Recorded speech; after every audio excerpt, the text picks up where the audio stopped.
Details చూద్దాం. నగర్ కర్నూలు జిల్లా అమ్రాబాద్ లో ఈదురుగాలులతో కూడిన భారీ వర్షం కురుస్తోంది. వర్షం ధాటికి చెట్లు నేలకూలాయి. పలు దుకాణాలు, ఇండ్ల పైకప్పులు లేచిపోయాయి. అటు దక్షిణ బంగాళాఖాతంపై ఆవరించి ఉన్న అల్పపీడన ద్రోణి కారణంగా రాష్ట్రంలోని పలు ప్రాంతాల్లో ఇవాళ రేపు తేలికపాటి నుంచి ఓ మోస్తరు వర్షాలు కురిసే అవకాశం ఉన్నట్టు వాతావరణ శాఖ అధికారులు తెలిపారు.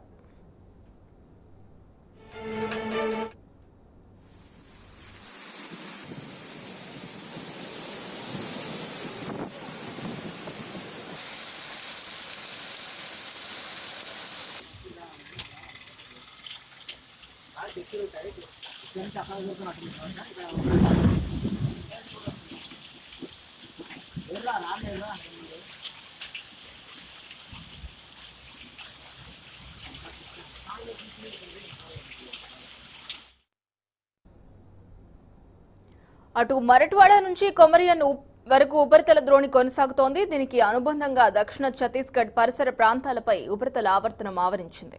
మరోవైపు హిందూ మహాసముద్రం, దాన్ని ఆనుకుని ఉన్న దక్షిణ బంగాళంపై అల్పపీడన ద్రోణి కొనసాగుతోంది. వీటి ప్రభావంతో ఇవాళ, రేపు, ఎల్లుండి రాష్ట్రంలోని పలు ప్రాంతాల్లో తేలికపాటి వర్షాలు కురిసే అవకాశం ఉన్నట్టు వాతావరణ శాఖ తెలిపింది. కొన్ని ప్రాంతాల్లో ఉరుములు, మెరుపులు, ఈదురుగాలులు, వడగండ్లతో కూడిన వర్షాలు పడే అవకాశం ఉంది.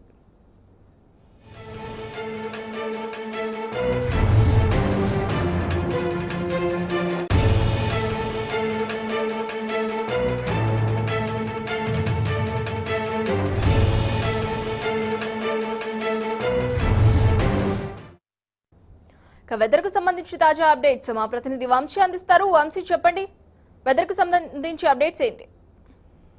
ఏదైతే గత 24 గంటల నుంచి కూడా చూసుకుంటే రాష్ట్రంలోని పలు ప్రాంతాల్లో విస్తారంగా వర్షాలు పడుతున్నాయి. ఉదయం పూట ఎండ తీవ్రత మధ్యాహ్నం కాగానే కూడా టిమ్లోనింబస్ మేఘాలు ఏర్పడి భారీ ఈదురుగాలులతో ఉరుములతో మెరుపులతో కూడినటువంటి వర్షాలు పడుతున్నటువంటి పరిస్థితి కూడా మనం చూడొచ్చు. ప్రజెంట్ ఏదైతే మరత్వాడ నుంచి కొమెరెన్ వరకు ఆవరించిన ఒక ఉపరితల ద్రోణి, ఇది సముద్ర మట్టానికి 0.9 కిలోమీటర్ల ఎత్తు వరకు కూడా కొనసాగుతుంది. దీనికి అనుబంధంగా దక్షిణ ఛత్తీస్గఢ్ పరిసర ప్రాంతాలపై ఒక ఉపరితల ఆవర్తనం ఆవరించింది. దీంతో పాటుగా ఒక హిందూ మహాసముద్రంలో దానిని ఆనుకుని ఉన్న దక్షిణ బంగాళాఖాతంపై ఒక అల్పపీడన ద్రోణి ఆవరించింది. దీని ప్రభావంతో కూడా రాష్ట్ర వ్యాప్తంగా పలు ప్రాంతాల్లో ఉరుములు, మెరుపులతో కూడినటువంటి వర్షాలు పడుతున్నటువంటి, దీంతో పాటుగా వాతావరణంలో అస్థిరత్వం ఏర్పడటంతో కూడా పెద్ద ఎత్తున వర్షాలు పడుతున్నాయని కూడా వాతావరణ కేంద్ర అధికారులు తెలపడం జరిగింది. ప్రజెంట్ చూసుకుంటే మాత్రం గత గంట నుంచి కూడా నాగర్ కర్నూలు జిల్లాల్లో పలు మండలాల్లో వర్షాలు పడుతున్నటువంటి పరిస్థితి మనం చూడొచ్చు.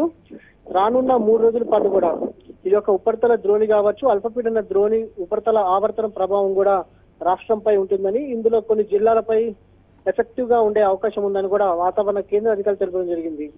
ఆదిలాబాద్, నిజామాబాద్, కామారెడ్డి, నిర్మల్, రాజన్న సిరిసిల్ల, సంగారెడ్డి, మెదక్, సిద్దిపేట్, హైదరాబాద్, రంగారెడ్డి, యాదాద్రి భువనగిరి, వికారాబాద్, మహబూబ్ నగర్, వనపర్తి, జోగులాంబ గద్వాల్, నాగర్ కర్నూల్, జగిత్యాల, వరంగల్, నల్గొండ, సూర్యాపేట జిల్లాల్లో అక్కడక్కడ ఉరుములు, మెరుపులతో కూడినటువంటి భారీ ఎదురుగాలులతో కూడినటువంటి వరగడ్ల వర్షం కూడా కురిసే అవకాశం ఉందని కూడా వాతావరణ కేంద్ర అధికారులు తెలపడం జరిగింది. ప్రజెంట్ చూసుకునే మాత్రం గత సంవత్సరంలో ఏప్రిల్ చివరన ఈ యొక్క థండర్స్టార్మ్ ఏదైతే క్యూములోనింబస్ మేఘాలు ఏర్పడే అవకాశం ఉంటుండే, కానీ ఈసారి ఏప్రిల్ మొదటి వారం నుంచే పెద్ద ఎత్తున కూడా ఈ యొక్క క్యూములోనింబస్ మేఘాలు ఏర్పడి రాష్ట్రంపై పెద్ద ఎత్తున ప్రభావం చూపుతున్నాయి కూడా మనం ప్రధానంగా చెప్పుకోవచ్చు. ఈ క్యూములోనింబస్ మేఘాలు ఏర్పడినటువంటి సందర్భంలో కూడా గంటకు 40 నుంచి 60 కిలోమీటర్ల మేర భారీ ఎదురుగాలులతో కూడినటువంటి వర్షాలు పడతాయని కూడా వాతావరణ కేంద్ర అధికారులు కూడా హెచ్చరించడం జరిగింది. ఇవాళ సాయంత్రానికి కూడా పలు జిల్లాల్లో ఏదైతే వాతావరణ శాఖ హెచ్చరికలు జారీ చేసినటువంటి జిల్లాలో కూడా భారీ ఎదురుగాలులతో కూడినటువంటి వర్షం పడే అవకాశం ఉందని కూడా వారు హెచ్చరించడం జరిగింది.